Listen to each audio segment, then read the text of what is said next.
The rejection ceremony was supposed to be private. That's what Leora had been told by the royal messenger who'd arrived at her family's modest cottage 3 days prior. A quiet dissolution of bonds not yet fully formed. A severing that would hurt, but at least preserve what remained of her dignity. Instead, she stood in the center of the Moonvale Court's grand hall, surrounded by hundreds of wolves whose eyes glittered with a mixture of pity and barely concealed satisfaction at her humiliation.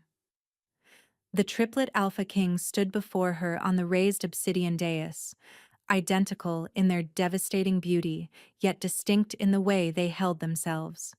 Cassian, Theron, and Lysander Nightshade, the most powerful alphas in the 5 territories, bound by blood and a primordial prophecy to rule as one unified force. And they were about to reject her publicly. Leora's fingers trembled as she clutched the hem of her simple gray dress, the only formal clothing she owned. Around her, the assembled nobility wore silks and furs, their jewelry catching the light from the massive chandeliers overhead. She was a sparrow among peacocks, and everyone in the hall knew it. "State your full name for the record." Cassian's voice cut through the hushed whispers like a blade through silk. He was the eldest by mere minutes, the strategist, the one whose storm-gray eyes could dissect a person's worth with a single glance.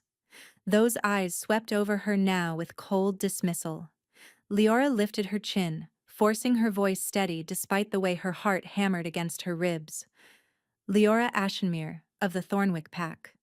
"A farming pack," someone whispered loudly enough to be heard. Cruel laughter rippled through the crowd.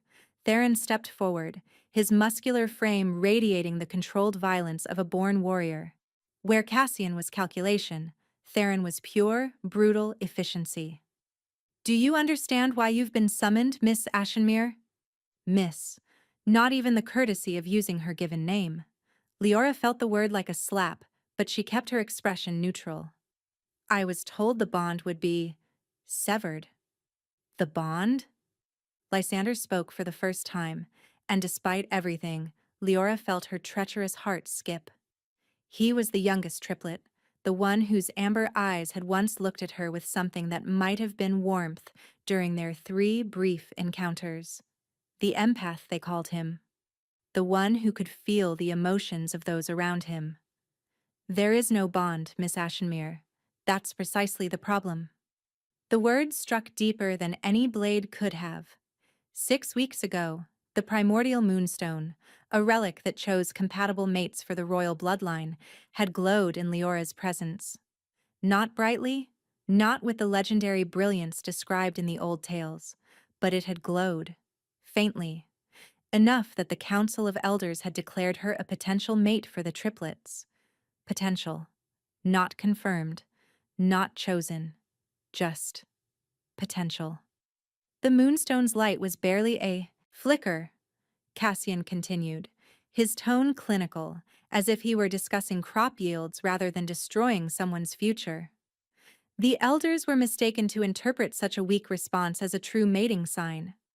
"We require a queen who can stand beside us in power," Theron added, his voice echoing through the hall.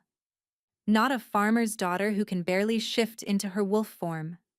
The crowd's murmurs grew louder. Leora felt heat crawl up her neck, but she refused to look away from the 3 males who held her fate in their hands. It was true. Her wolf was small, barely larger than a common gray wolf, with none of the supernatural size or strength that marked true alpha bloodlines. But that didn't make the public acknowledgement hurt any less. "In the 6 weeks since the false calling," Lysander said, and there was the barest hint of something in his voice. "Regret? Guilt," before it vanished. "We have searched for any sign of a true bond forming. There has been nothing. No connection. No recognition of mate bond between us." "Because you never gave it a chance to form," Leora wanted to scream. "Because you kept me at arm's length, allowed me only 3 supervised visits, treated me like a curiosity rather than a person." But she said nothing. What good would it do? "Therefore," Cassian's voice rang out with formal authority, "we, The Triplet Alpha Kings of the Silverwood Territories do formally and publicly reject the bond suggestion made by the Council of Elders. We reject you, Leora Ashenmere, as a potential mate and future queen. The words hung in the air like a death knell.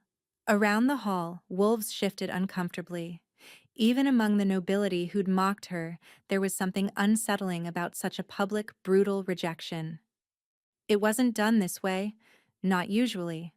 Private ceremonies protected both parties from exactly this kind of humiliation. Leora felt something crack inside her chest. Not her heart. That would be too simple. This was deeper, more fundamental.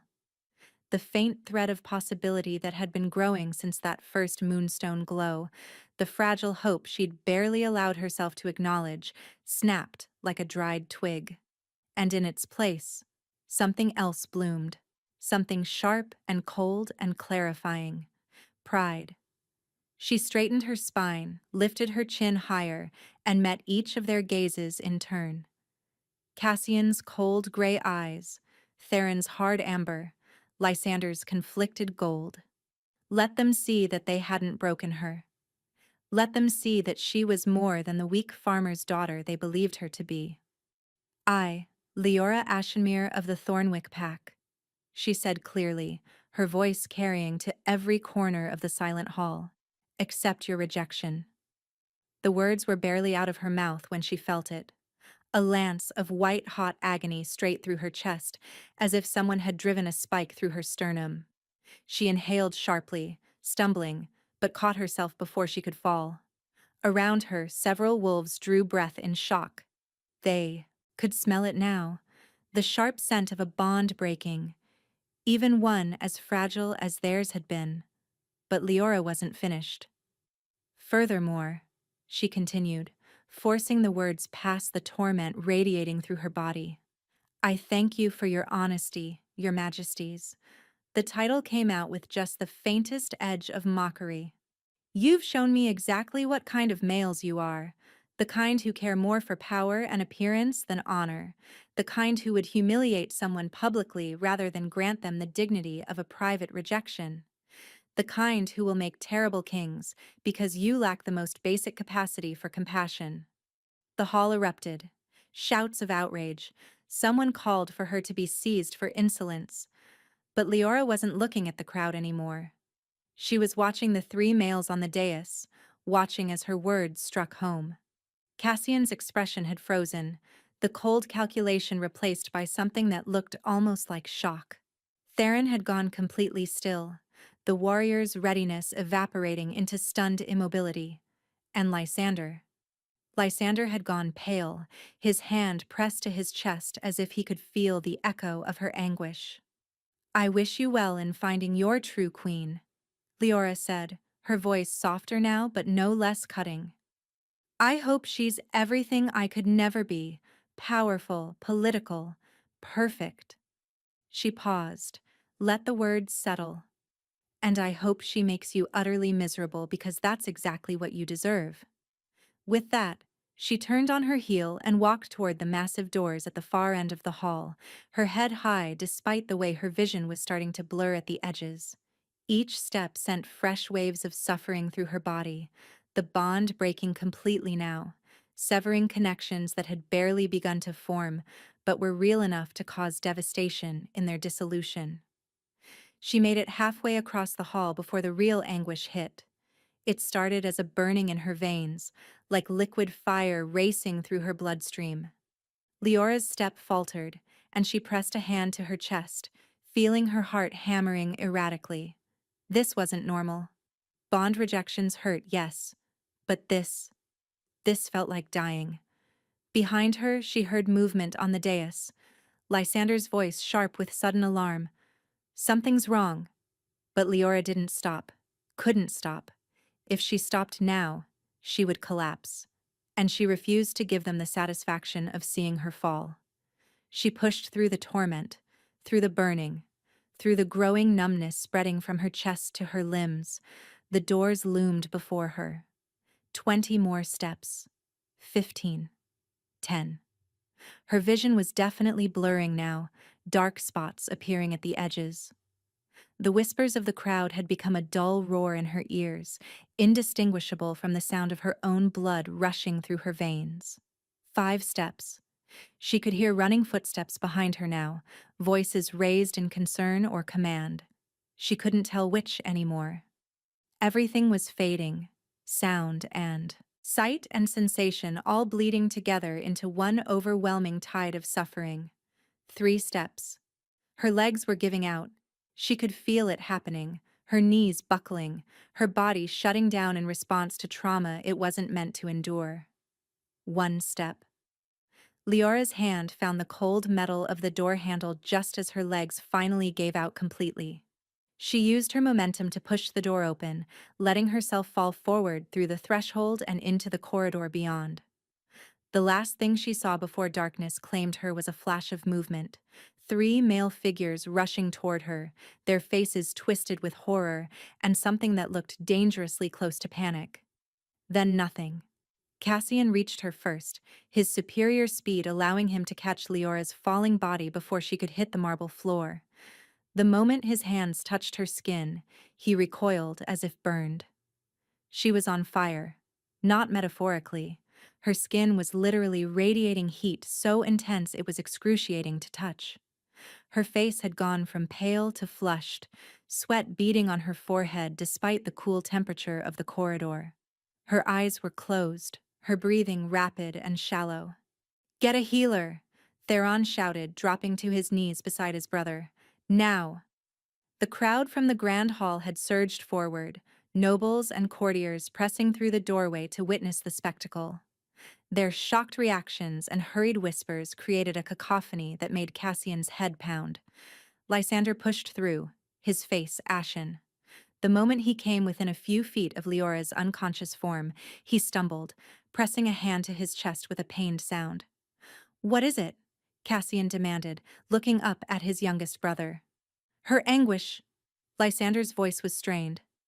"I can feel it. It's God's. It's like nothing I've ever felt before. It's not just emotional. It's physical. Her body is tearing itself apart from the inside." "That's impossible," Theron said, but his voice lacked conviction. "Rejection sickness doesn't. This isn't normal rejection sickness." The voice came from Elder Morgana, who had appeared at the edge of the crowd, her weathered face grave. She moved forward with surprising speed for her age, kneeling beside Leora's prone form. Her gnarled hands hovered over the young woman's chest, and her eyes, milky with age but still sharp, widened in alarm. "What's happening to her?" Cassian heard the edge of panic in his own voice and hated it.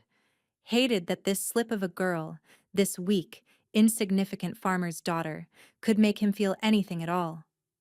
Elder Morgana's gaze snapped to the 3 brothers, and for the first time in Cassian's life, he saw genuine anger in the old woman's eyes.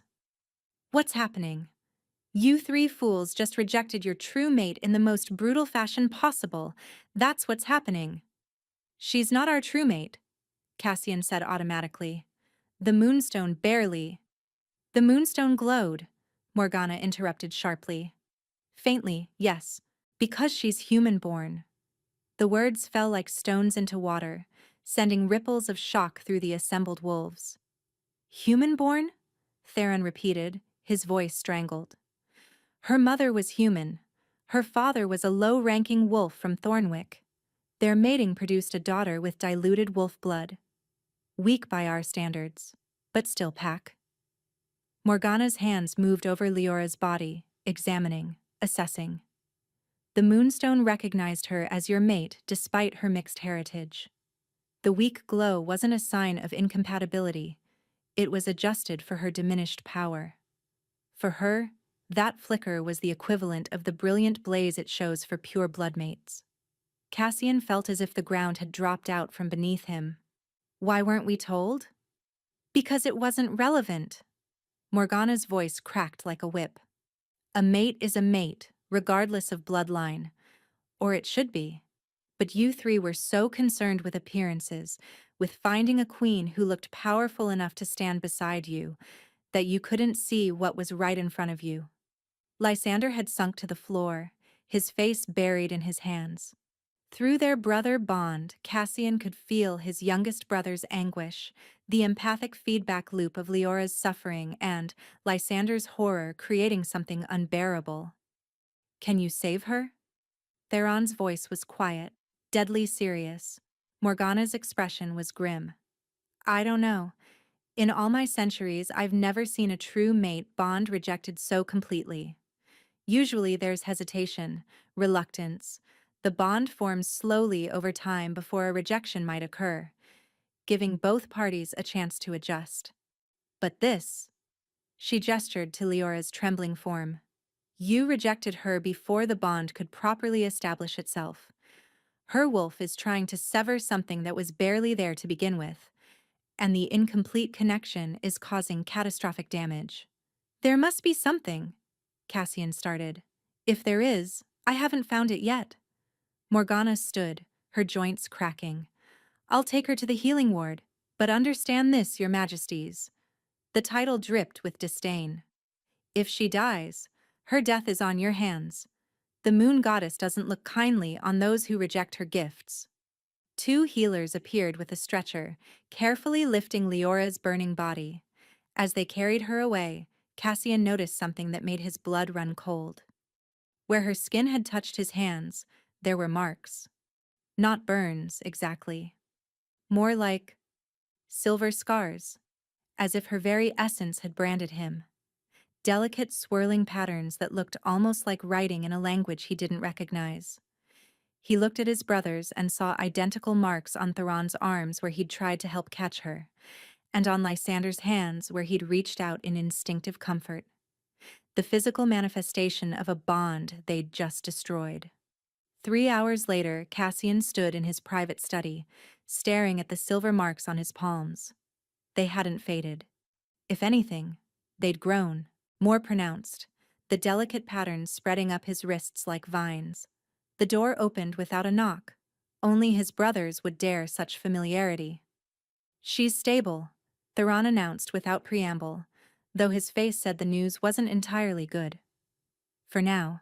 Her fever broke an hour ago, but Morgana says her body is in a state of shock. The bond severing caused damage they're still trying to assess." "Will she live?" Cassian asked, surprised by how much the answer mattered. "Morgana doesn't know." Lysander's voice was hoarse, as if he'd been screaming. Perhaps he had. Empaths often vocalized the anguish they absorbed from others. "Her wolf is broken." That's the word Morgana used. The rejection shattered something fundamental in her spirit.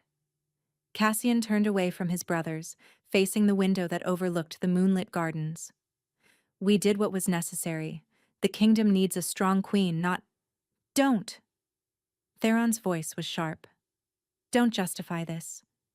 We humiliated her publicly because we were too proud to admit that the Moonstone might have chosen someone unexpected." "I felt nothing when I looked at her," Cassian said. But even as the words left his mouth, he knew them for the lie they were. He'd felt something. A pull. Faint, but persistent. He'd dismissed it as curiosity, or perhaps pity for the out-of-place girl thrust into royal politics. "Because you didn't want to feel anything," Lysander said quietly. "None of us did.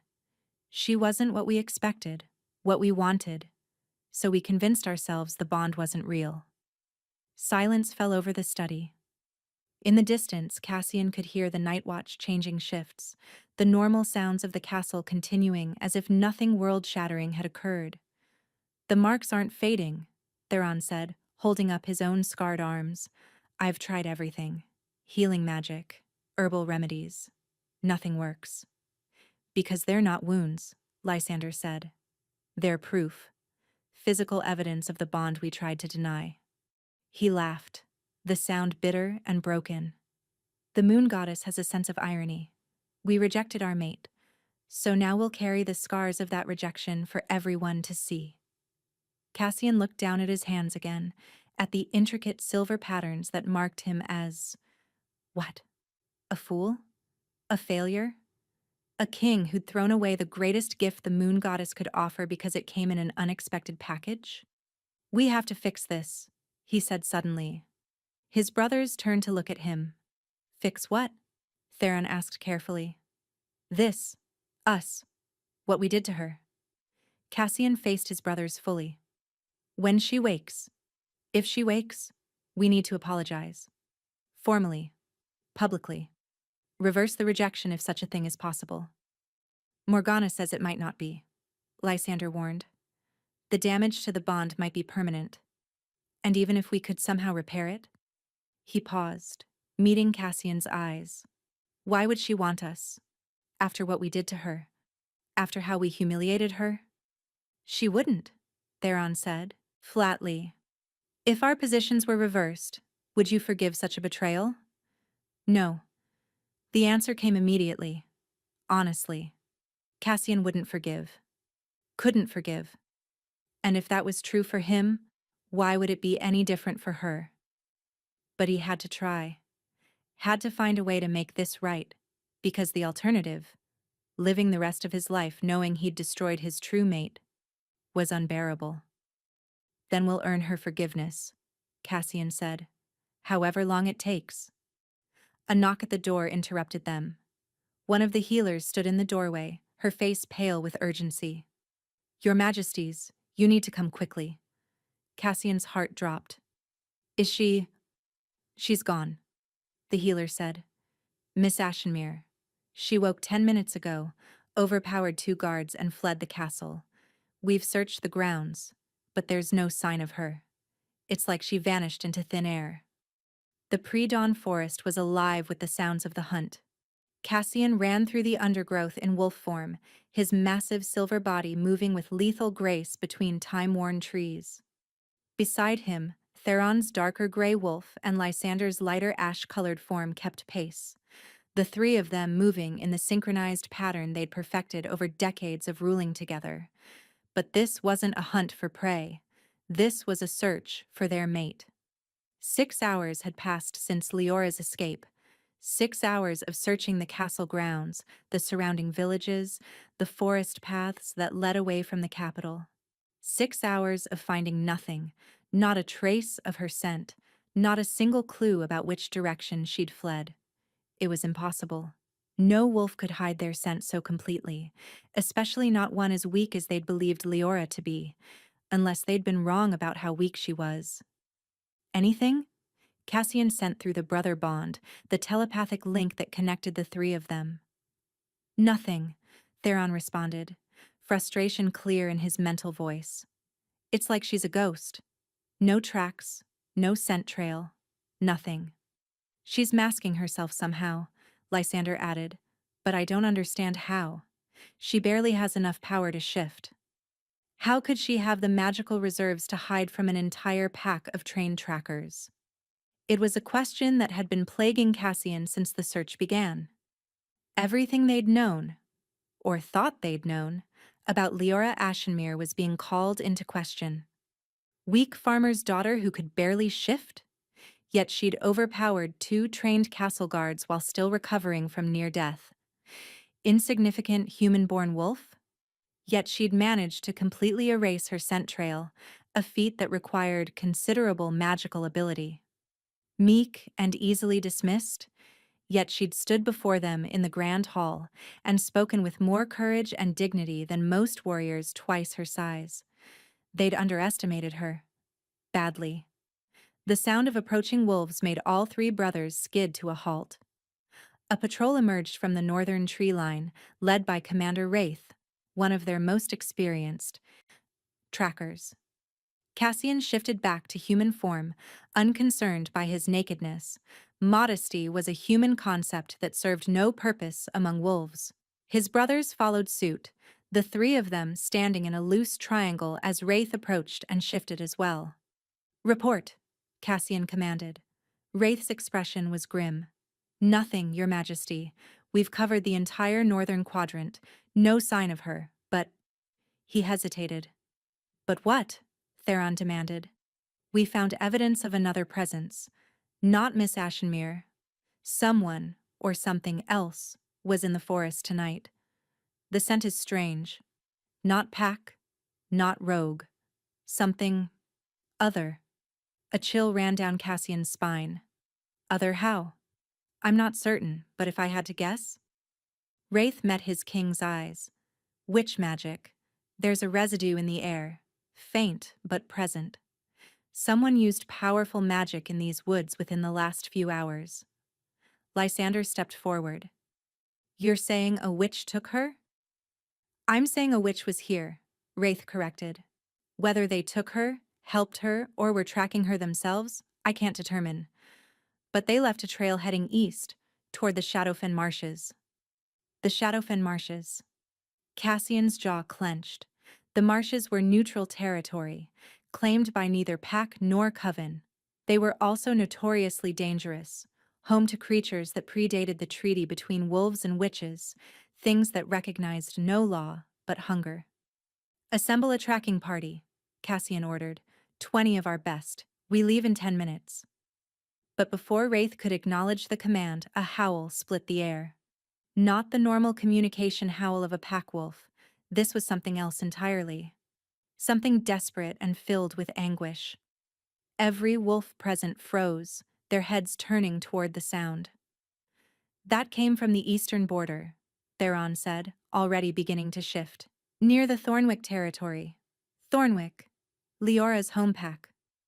Without another word, all three brothers shifted and ran.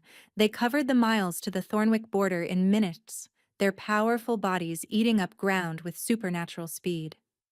But as they approached the small farming community, Cassian felt his blood turn to ice. Smoke. He could smell smoke, and beneath it, the copper tang of blood.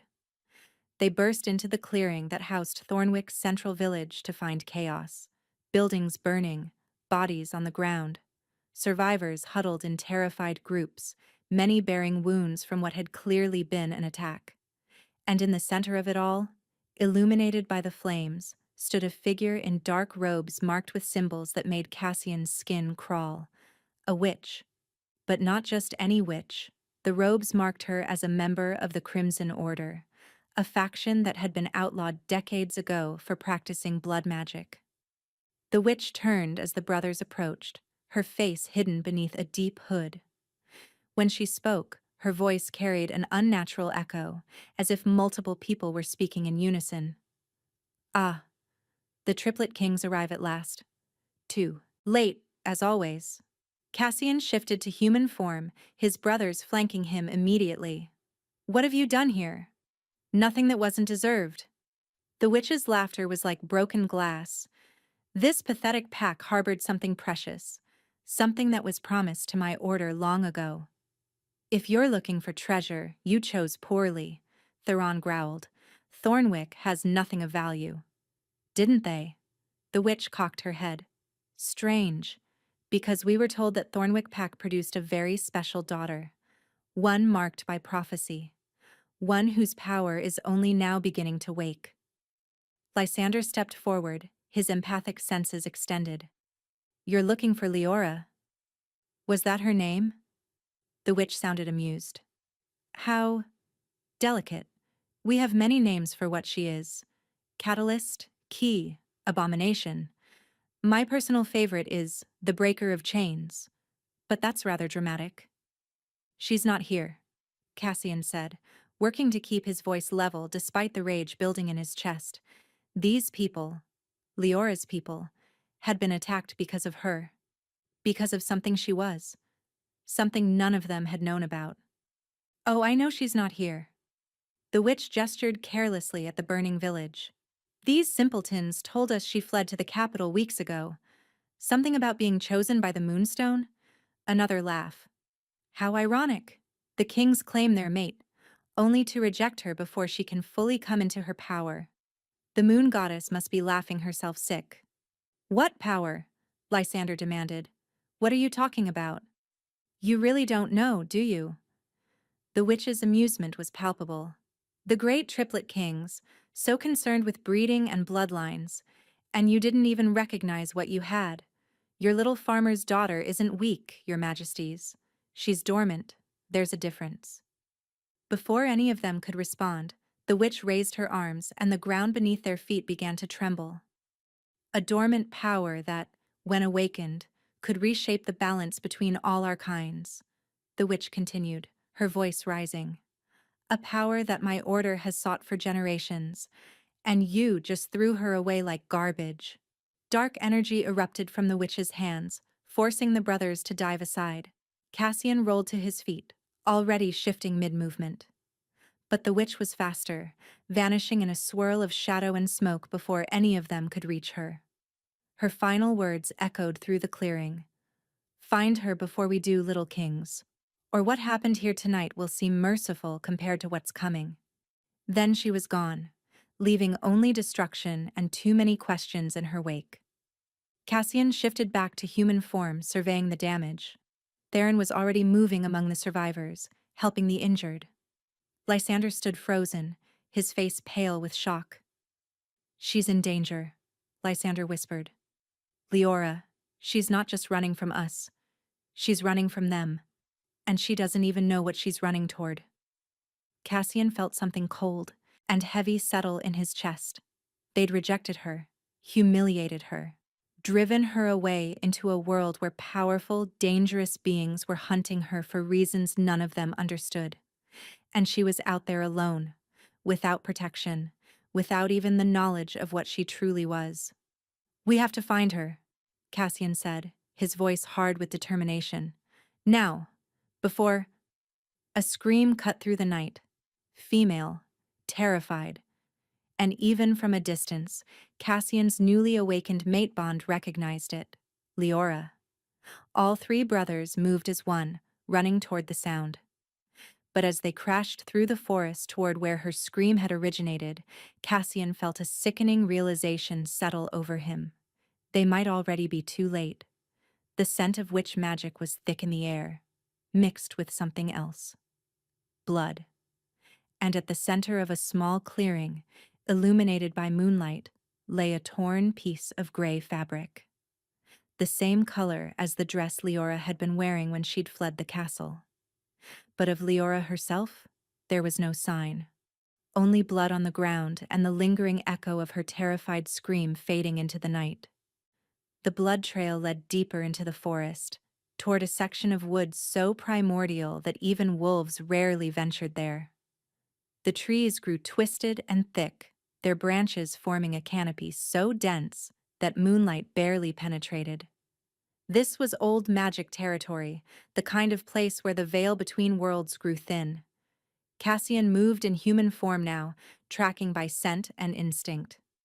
Behind him, Theron and Lysander flanked him in wolf form, their senses extended for any threat. 20 elite guards followed at a distance, armed and ready. The blood scent is getting stronger, Theron's voice came through the brother bond, but something's wrong with it. He was right. The blood smelled like Leora, that unique combination of wildflowers and rain that had haunted Cassian's senses since the rejection. But there was something else mixed in. Something that made his wolf recoil instinctively. Power. Raw. Uncontrolled. And absolutely terrifying in its magnitude. They emerged into a clearing that made Cassian's breath catch. The ground was scorched in a perfect circle, the grass reduced to ash. At the center stood the ruins of what looked like a stone altar, its surface covered in symbols that predated written language. And surrounding the altar were bodies, witches, at least a dozen of them, all wearing the crimson robes of the outlawed order. All dead. What in the name of the moon goddess? Lysander shifted to human form, staring at the carnage. The witches hadn't just been killed, they'd been obliterated. Some were burned beyond recognition. Others looked as if they'd been torn apart by massive claws. One witch lay with her chest caved in, as if something had exploded from within her. And in the center of it all, unconscious on the altar, lay Leora. She was alive.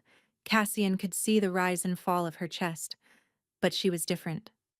Her skin seemed to glow faintly with luminous energy, and her hair, which had been plain brown before, now held streaks of pure white that caught the moonlight. The torn gray dress was soaked with blood, but when Cassian approached cautiously, he realized with shock that none of it was hers. It's the witch's blood, Theron said, kneeling beside one of the bodies. They attacked her, and he looked at the destruction around them. She did this. Impossible, Cassian breathed. She doesn't have this kind of power. She does now. The voice came from the shadows at the edge of the clearing. Elder Morgana stepped forward, leaning heavily on her staff. Her ancient eyes surveyed the scene with a mixture of sorrow and inevitability. The rejection triggered it. Her dormant abilities awakened in self-defense. What dormant abilities? Lysander demanded. What is she? Morgana was silent for a long moment, her gaze fixed on Leora's unconscious form. Do you know the story of the first wolves, your majesties? The original pack, blessed directly by the moon goddess herself? Children's tales, Cassian said dismissively. Are they? Morgana's tone was sharp. The first wolves weren't just blessed with strength and longevity. They were given something more fundamental, the ability to bridge worlds, to walk between the mortal realm and the divine, to channel the moon goddess's power directly. She paused. That bloodline was thought to be extinct, lost centuries ago when the first pack was slaughtered by those who feared their power. Understanding crashed over Cassian like a wave, but it wasn't extinct. No, it went into hiding, diluted itself through generations of breeding with common wolves and even humans, until the power became so weak it was almost undetectable. Morgana moved closer to the altar, her expression unreadable, until the right catalyst came along to wake it. The rejection, Lysander whispered, horror dawning in his eyes. We rejected a first blood. Not just rejected, Morgana corrected coldly, humiliated, broken, and in doing so, you created exactly the kind of trauma necessary to shatter the mental barriers keeping her power contained. She gestured at the dead witches. The Crimson Order knew what she was. They've been searching for a first blood for decades, hoping to harvest that power for themselves. When they attacked her here, tried to complete some ritual to drain her abilities. Morgana's voice trailed off as she looked at the carnage. Her power protected itself. Violently. A low moan drew all their attention. Leora was stirring, her eyes fluttering open. For a moment they were normal. That soft brown Cassian remembered. Then they flooded with radiant light so bright it was almost painful to look at directly. She sat up in one fluid motion, her gaze sweeping across the clearing. When those luminous eyes landed on the three brothers, Cassian felt the weight of her power press against him like a physical force. You. Her voice resonated with an otherworldly echo. The kings who cast me aside. Cassian stepped forward, hands raised in a placating gesture. Leora, we need to talk. We need to explain. Explain what? She rose to her feet, and power rolled off her in visible waves, making the air shimmer. How you decided I wasn't good enough. How you humiliated me in front of your entire court. Or perhaps you'd like to explain how your rejection nearly killed me. We were wrong, Lysander said, his voice breaking. Leora, we were so wrong. We didn't know. Didn't know what? That I was powerful?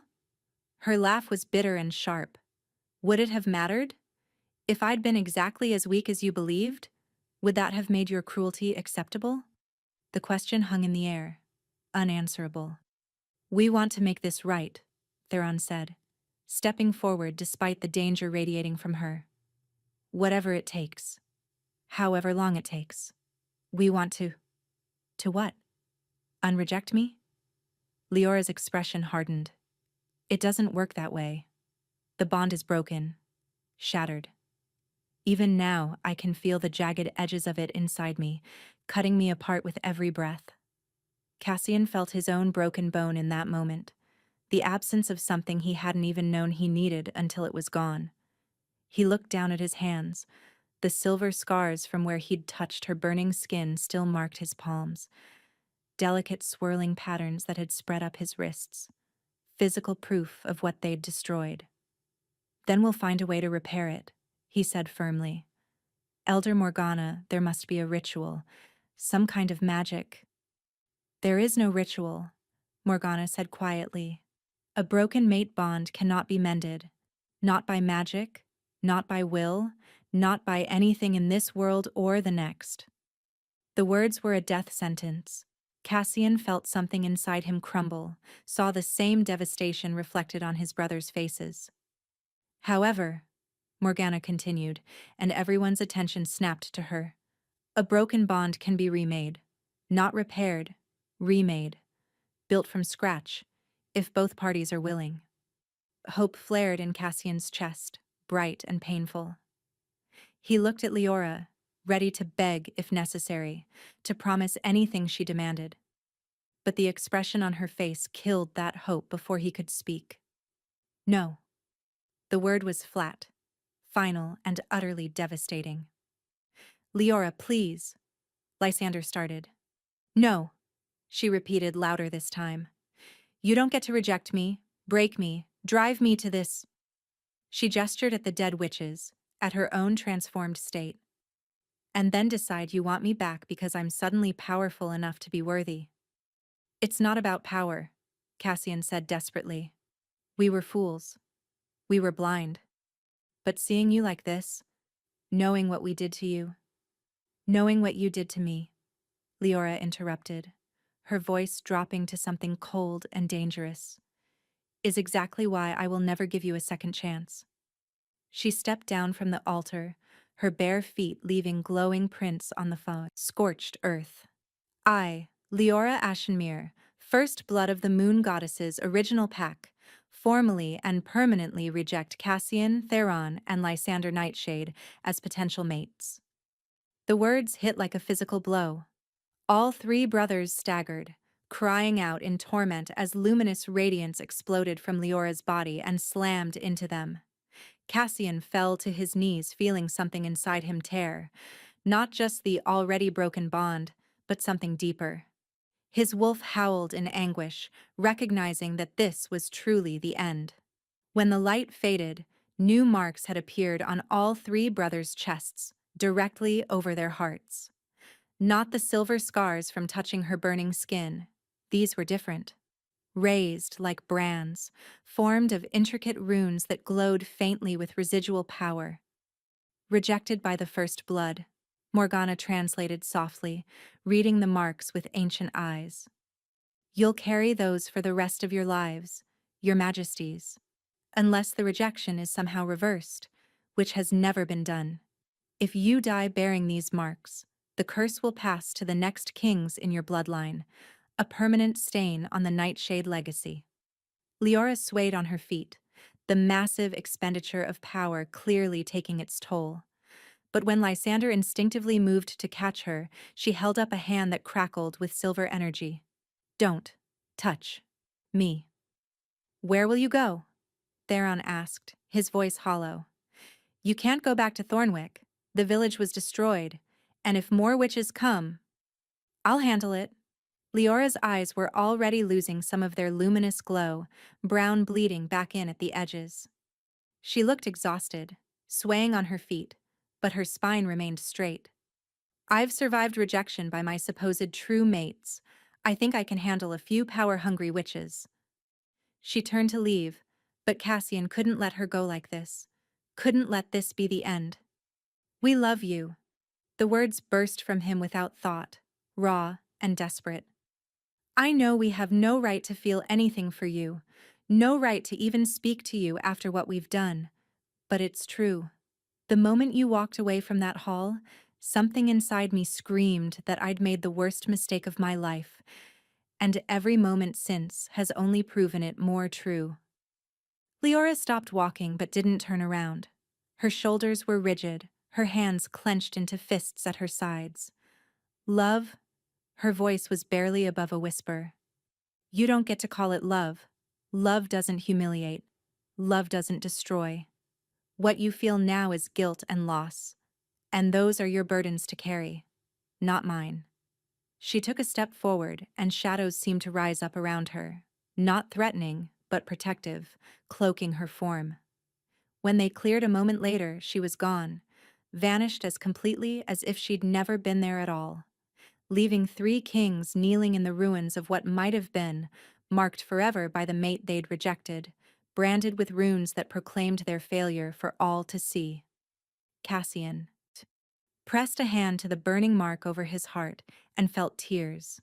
Something he hadn't shed since childhood streaked down his face. They had lost her. Completely. Irrevocably. Permanently. And it was no one's fault but their own. 3 weeks had passed since that night in the clearing, since Leora had permanently rejected them, since she'd burned those terrible marks into their chests, since she'd vanished into shadow and left them broken. And Cassian was dying.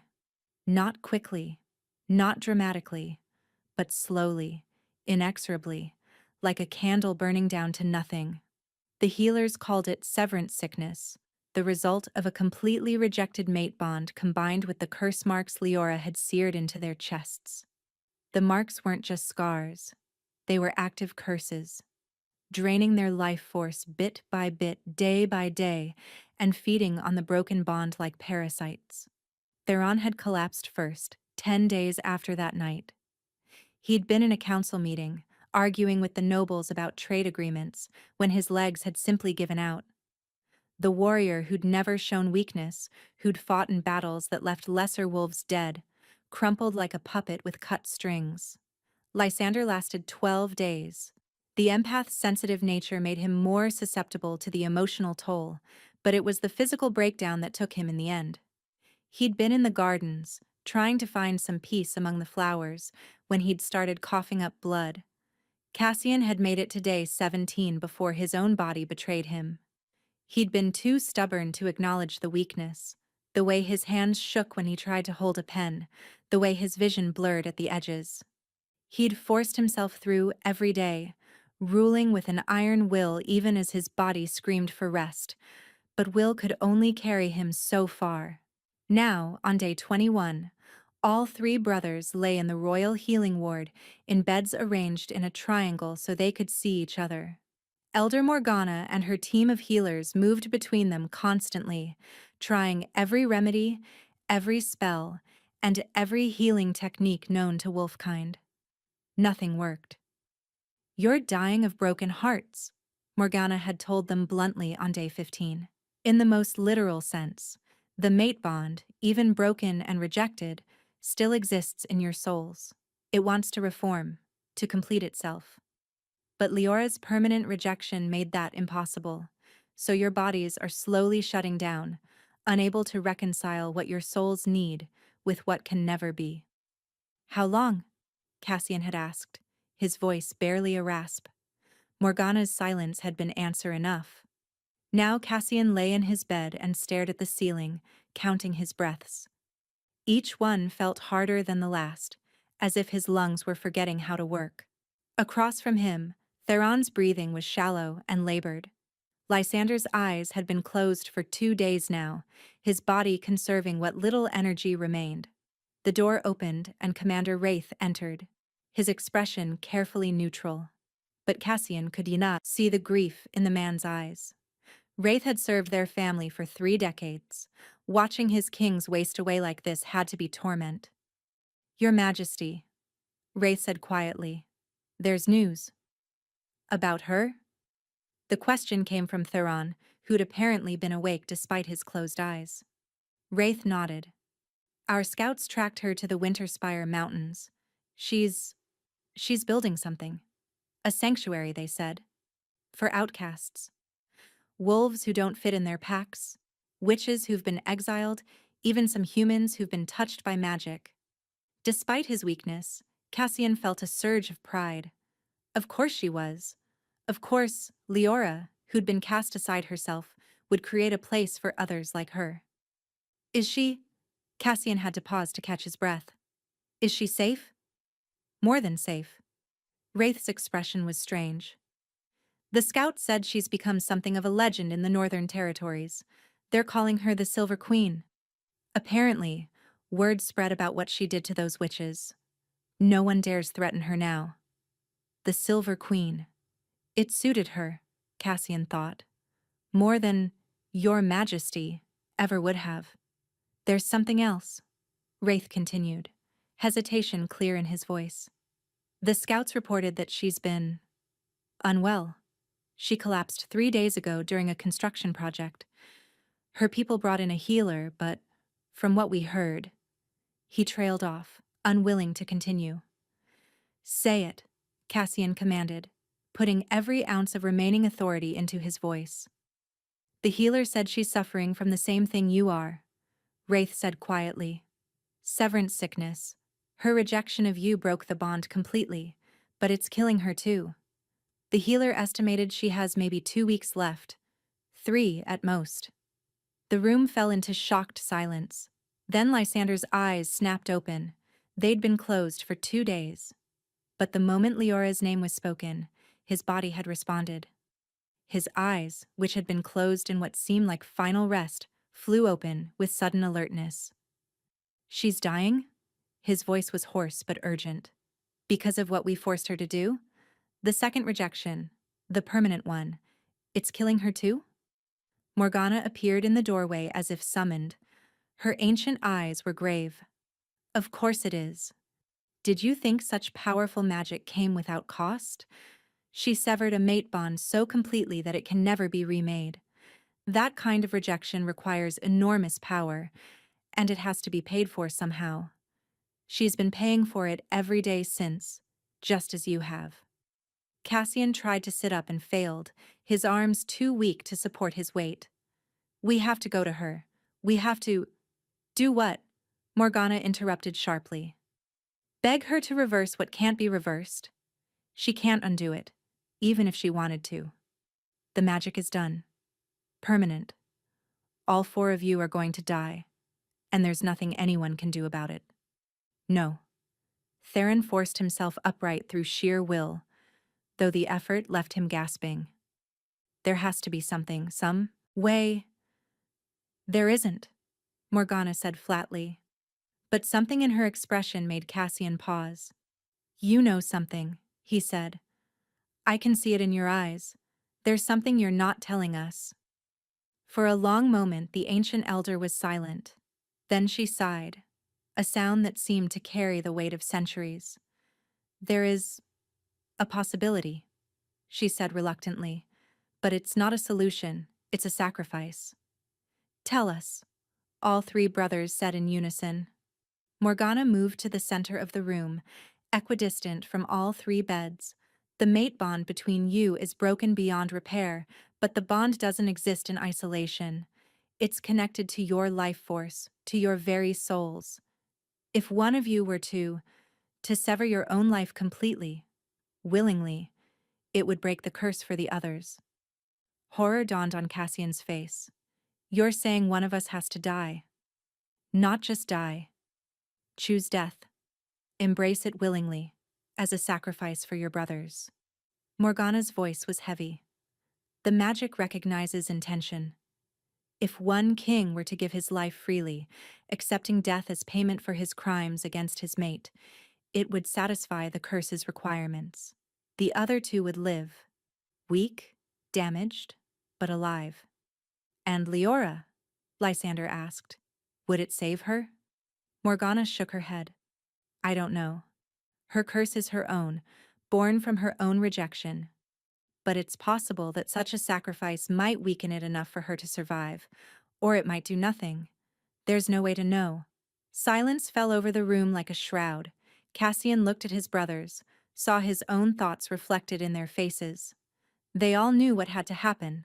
The only question was who. It should be me, Cassian said finally. I'm the eldest. I led us into this disaster.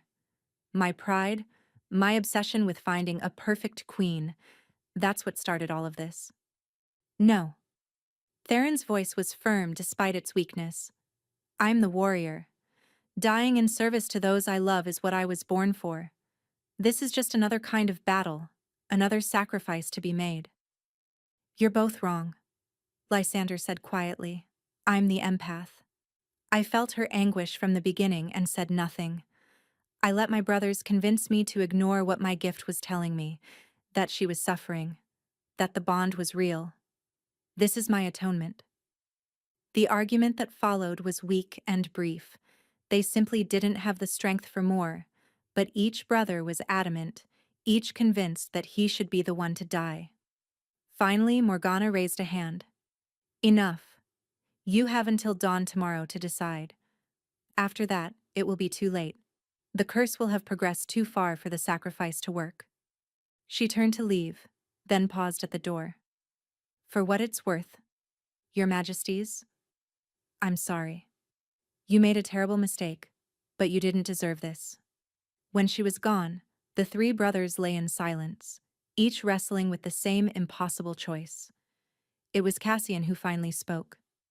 We draw lots, write our names, mix them, and whoever's chosen goes willingly.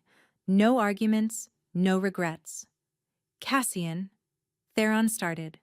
It's the only fair way, Cassian interrupted, and it gives us each an equal chance to be the one who makes things right. Reluctantly, his brothers agreed. Wraith was called to help, to write 3 names on identical pieces of parchment and fold them so they couldn't be distinguished. Then he placed them in a bowl and held it out. I can't do this, Wraith said, his voice breaking. I can't choose which of you dies. You're not choosing, Lysander said gently. Fate is. The moon goddess is. We're just accepting her judgment. Wraith placed the bowl on a table equidistant from all 3 beds. Then you should all reach for it at the same time, on 3. Cassian took a deep breath, his hand trembling as he extended it toward the bowl. Beside him, his brothers did the same. 3 hands, 3 possible futures. 2 would live, weakened and broken, but alive. 1 would die. 1, Wraith said, his voice thick with unshed tears. Cassian's fingers brushed the cool ceramic of the bowl. 2. He could feel his brother's hands near his own, could sense their fear and determination through the fading brother bond. 3. 3 hands plunged into the bowl, 3 pieces of parchment were grasped, 3 kings looked at their chosen lots. And Cassian felt his heart sink as he unfolded his paper and read the name written there in Wraith's careful hand. Cassian. He looked up to see his brothers staring at their own papers, their faces twisted with anguish. But before anyone could speak, before they could argue or try to change what fate had decided, Cassian spoke. It's done, he said firmly. I'll perform the sacrifice at dawn. Commander Wraith, send a messenger to the Winterspire Mountains. Tell Leora. Tell her I'm sorry. For everything. And tell her that I hope she lives long enough to build that sanctuary into something magnificent. Theron was crying openly now, and even Lysander's eyes shone with tears. But neither argued. They'd all agreed to abide by the draw. Cassian closed his eyes, accepting his fate. At least his death would mean something. At least he could give his brothers a chance to live, to perhaps find their own mates someday, and to be better kings than he had been. At least he could die, knowing he'd finally done something right. Dawn was still an hour away when the doors to the healing ward burst open. Cassian jerked awake from his uneasy sleep, his hand instinctively going to the knife that wasn't there.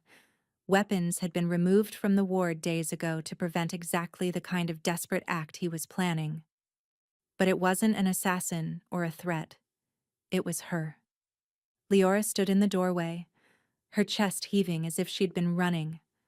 Her silver-streaked hair, the white strands more pronounced than before, was wild around her face, and those eyes, sometimes brown, sometimes silver, now flickering rapidly between the two, locked onto him with an intensity that stole what little breath he had left.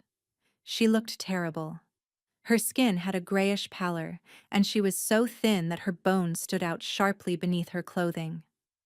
Dark circles ringed her eyes, and there was a tremor in her hands that spoke of barely controlled weakness. She was dying. Just like them. You can't, she said, her voice rough. Whatever you're planning, whatever sacrifice you think you need to make, you can't. How did you? Cassian started, but Lysander interrupted. I sent for her. The youngest brother's voice was weak, but defiant. His eyes, which had been closed for 2 days, had snapped open the moment Leora's scent filled the room. Even in his weakened state, his body recognized his mate. Last night, after we drew lots, I sent Commander Wraith with a message. I told her what we were planning to do. Lysander, Theron said, betrayal clear in his tone. We agreed. I agreed to let fate choose, Lysander interrupted. I never agreed to let my brother die without giving her a chance to know, to choose for herself whether she wanted to stop it. Leora moved into the room with jerky, unsteady steps. She looked at each of them in turn, and Cassian saw something break in her expression. You're all dying. Because of me. Because of what we forced you to do, Cassian corrected gently. Don't take our sins onto yourself, Leora. We earned this fate. Did you? Her laugh was bitter. Did you really? Yes. You rejected me. Yes, you were cruel and proud and stupid. But does that crime deserve death? Does one mistake, however terrible, mean all three of you should die? She moved closer to Cassian's bed, and he could see tears streaming down her face. Because if it does, then I'm just as guilty. I rejected you back. I cursed you with permanent marks. I condemned you to this fate. So if you deserve death, then so do I. That's different, Theron protested. You were protecting yourself. We were the ones who… Stop. Leora's voice cracked with power, making the room tremble. Stop trying to be noble. Stop trying to sacrifice yourselves. Because here's the truth you need to hear. If any one of you dies, I die too. Not eventually. Immediately. The curse I placed on you is tied to my own life force. When one of you stops breathing, so do I. Morgana appeared in the doorway, her expression unreadable. She's telling the truth. I suspected as much, but I couldn't be certain until I examined her. The magic she used to sever the bond so completely required a blood price. Her own. She's been dying in tandem with you, but if you go first, the feedback will kill her instantly. Horror crashed over Cassian. His sacrifice, the one thing he'd thought he could do to make things right, would actually kill her too. So what do we do? Lysander asked desperately. There has to be something. Some way to save at least some of us. There is one way, Leora said quietly. She moved to stand at the center of the room, equidistant, from all three beds, mirroring Morgana's position from the night before. But it requires all of us to agree, to choose it together. What way? Cassian demanded. Leora took a shaking breath. We remake the bond. Not repair. Remake. Build it from nothing, with full knowledge of what we're doing. With intention and choice, and… She paused. With forgiveness. You said that was impossible, Theron protested. You said the rejection was permanent. I said it couldn't be undone, Leora corrected. And it can't. The first bond, the one the moon goddess created, is gone forever. But the moon goddess isn't the only one who can create bonds. We can create our own. It won't be the same. It won't have the same divine blessing, the same inherent strength. But if we all choose it willingly, if we build it together… She swayed on her feet. It might be enough to save us all. Or it might kill us all, Morgana said bluntly. Creating a mate bond from nothing, while all four of you are this weak, while fighting against a curse this powerful, the magical requirements are immense. The chances of success are… minimal. How minimal? Cassian asked. Truthfully, less than 10%. Morgana's ancient eyes were sad. But it's more than the 0% chance you have otherwise. Silence fell over the room as each of them processed this. A 10% chance of survival. And it required Leora to bind herself to the males who'd rejected her, hurt her, and driven her to this point. Why? Cassian asked softly, looking at Leora. Why would you even consider this? We don't deserve… No, Leora interrupted. You don't. None of us deserve second chances if we're being honest. But the alternative is that we all die, And that accomplishes nothing except proving that anguish and pride are stronger than the possibility of forgiveness. She met his eyes, and for the first time since the rejection, he saw something other than anger and hurt there. He saw hope, fragile and tentative, but real. I don't want to die hating you. I don't want my last thought to be of the kings who rejected me. I want I want to at least try to build something different. Even if it fails? Theron asked. Even if we all die in the attempt? At least we'll die trying to save each other instead of punishing each other, Leora said. That has to count for something. Cassian looked at his brothers, saw the same desperate hope in their faces that he felt in his own chest. It was a gamble. A terrible, probably fatal gamble. But it was also the only chance they had. How do we do this? He asked. Morgana stepped forward, her expression grave. It requires a blood ritual. All four of you must be conscious and willing. You'll need to speak binding vows to each other, not the traditional mate vows, but something personal, something true. And then you'll need to seal it with blood and power. She paused. The suffering will be immense. If any one of you loses consciousness or breaks the circle before it's complete, you'll all die. We can handle suffering, Theron said, forcing himself to sit up despite the way the movement made him gasp. We're dying anyway. What's a little more torment? Lysander pushed himself upright as well, trembling with the effort. Tell us what to do. With Morgana's guidance and Wraith's help, the three brothers were moved to sitting positions on the floor, forming a triangle. Leora took her place at the center, sitting cross-legged with her hands resting on her knees. You'll each need to cut your palms, Morgana instructed, handing them ceremonial knives. When I give the signal, press your bleeding palm to hers. The connection of blood will allow your life forces to mingle, to search for points of compatibility. From there, you must speak your vows. Not to the moon goddess, but to each other. Promises you truly intend to keep. Cassian took the knife with shaking hands. Beside him, his brothers did the same. All three cut their palms simultaneously, blood welling up immediately.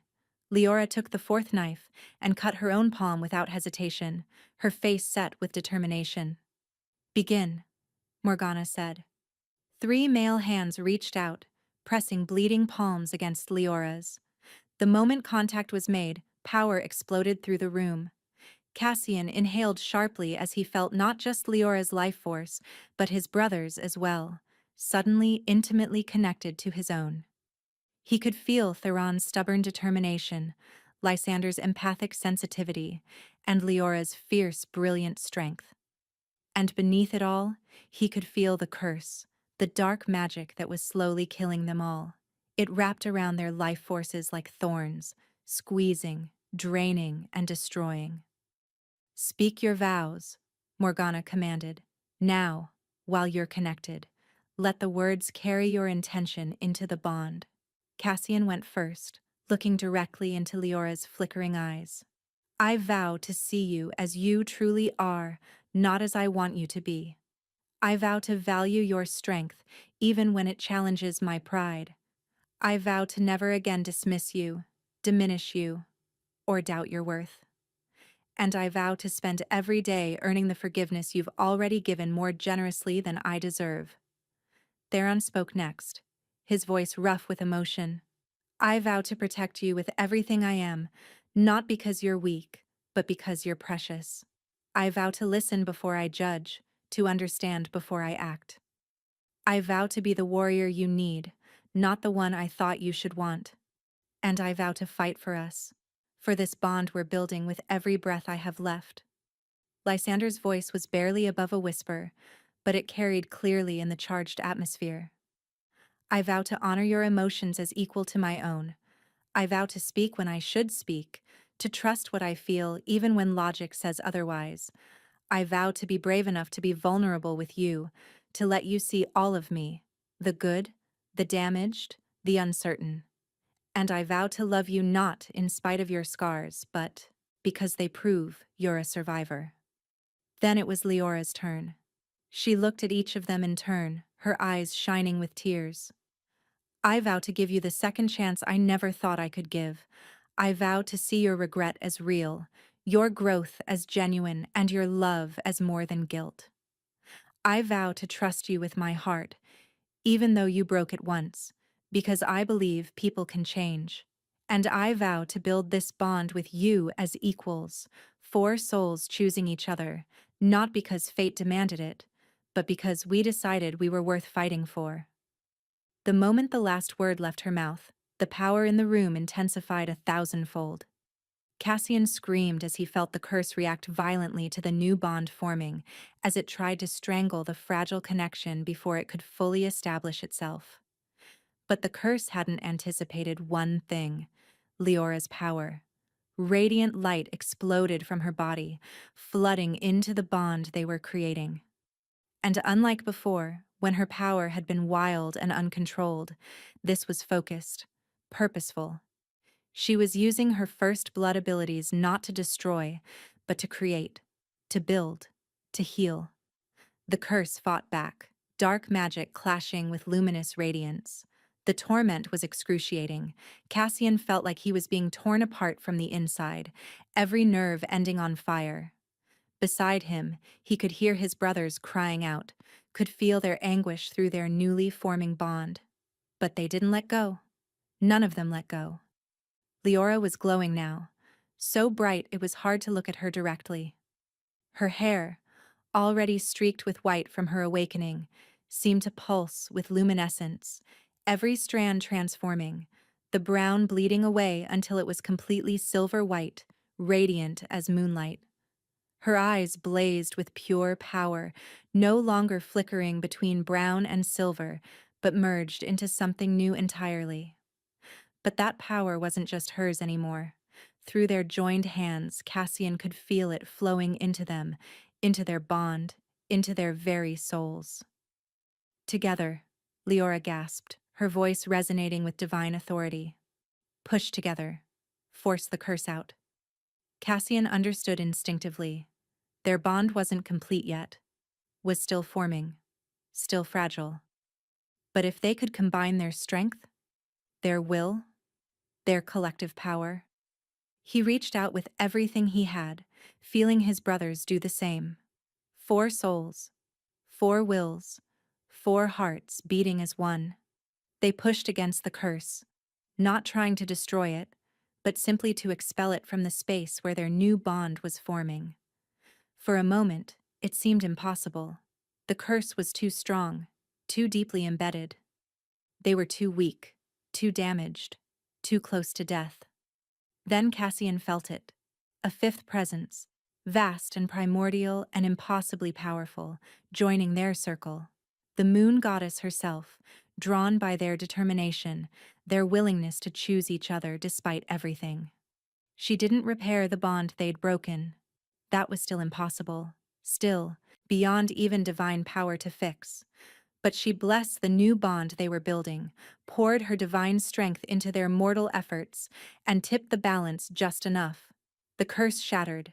Dark magic exploded outward, dissipating into nothing as the new bond completed itself with a flash of brilliant light so intense that everyone in the room had to shield their eyes. When the light faded, all four of them collapsed, hands still joined, breathing hard. Cassian realized with stunned wonder that the anguish was gone. Not just lessened, completely gone. He pressed a hand to his chest where the curse marks had burned for weeks and felt warmth. Not the searing heat of the curse, but something gentle, comforting. He looked down and saw that the runes had transformed. Where they had read, rejected by the first blood, they now proclaimed something new, chosen by the first blood. Beside him, his brothers bore identical marks, their faces slack with shock and relief. And at the center of their circle, Leora lay with her eyes closed, her chest rising and falling with steady breaths. The grayish pallor had faded from her skin, replaced by a healthy glow. The tremor in her hands had stilled. She was alive. They were all alive. Impossible, Morgana breathed, staring at them with awe. You did it. You actually did it. Leora's eyes fluttered open, And this time they were a new color. Silver and brown swirled together, perfectly merged, each visible depending on how the light caught them. She smiled, weak but genuine, and Cassian felt that smile through their new bond like sunshine after a storm. "We did it," she whispered. Then, looking at each of them in turn, "We chose each other." Cassian wanted to respond, to say something profound and meaningful, but his body, pushed far beyond its limits, finally surrendered. He felt his brothers collapsing as well, all four of them falling into unconsciousness not from injury or curse, but from simple, complete exhaustion. His last thought before darkness claimed him was one of peace.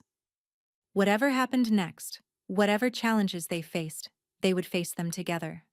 As mates, as equals, as four souls who had been given an impossible second chance and seized it with both hands. 3 months later, Leora stood on the balcony of the Winterspire Sanctuary, watching the sunset paint the mountains in shades of gold and crimson. Behind her, she could hear the sounds of the growing community, wolves laughing, children playing, the rhythmic hammering of construction as more buildings were added to house the ever-increasing number of outcasts who'd found their way here. The Silver Queen's Sanctuary. That's what they called it now. A place where bloodlines and purity didn't matter, where strength was measured in compassion rather than power, where everyone was welcome regardless of their past. Strong arms wrapped around her waist from behind, and she smiled as Lysander rested his chin on her shoulder. "You're contemplating again." "I'm not brooding. I'm reflecting." "That's just brooding with better vocabulary." Theron appeared on her other side, leaning against the balcony railing. "Come on, admit it. You're worried about the council meeting tomorrow." Leora sighed. He wasn't wrong. Tomorrow, she and her mates would return to the capital for the first time since the bonding.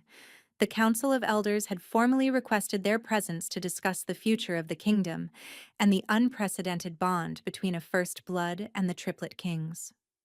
"They're going to hate me," she said quietly. "The nobles, I mean. They already thought I was too weak to be queen. Now I'm not just queen. I'm something they don't understand and probably fear." "Let them fear," Cassian said, emerging from the doorway with a tray of tea. He'd taken to doing small domestic tasks like this, gestures of service that said more than words ever could. "Let them whisper and scheme and plot. You're not the same woman they rejected, and we're not the same kings who did the rejecting." He was right, Leora knew. In the 3 months since the bonding, everything had changed. The bond they'd built, not divine, not perfect, but theirs, had grown stronger every day. It wasn't like the stories, wasn't the instant connection of traditional mates. Instead, it was something they cultivated, nurtured, chose, over and over again, and it was better than anything fate could have given them. Besides, Lysander added, his empathic abilities letting him feel her lingering doubts. "You're not alone. Whatever happens tomorrow, we face it together. That's what we vowed, remember? Four souls choosing each other." Leora turned in his arms, looking at each of her mates in turn. Cassian, who'd learned to value people over politics. Theron, who'd discovered that true strength included the courage to be wrong. Lysander, who'd found his voice and learned to trust it. And herself, the farmer's daughter who'd become the Silver Queen, who'd built a sanctuary from ashes and chosen to forgive the unforgivable. "Together," she agreed, pulling them all into an embrace. Through their bond, she could feel their love, their commitment, their unwavering determination to be worthy of the second chance they'd been given. Tomorrow they would return to the capital as something unprecedented, a first blood mated to 3 Alpha Kings, united by choice rather than fate. Tomorrow they would face the council and prove that second chances were worth fighting for. Tomorrow they would begin reshaping a kingdom that valued compassion as much as strength.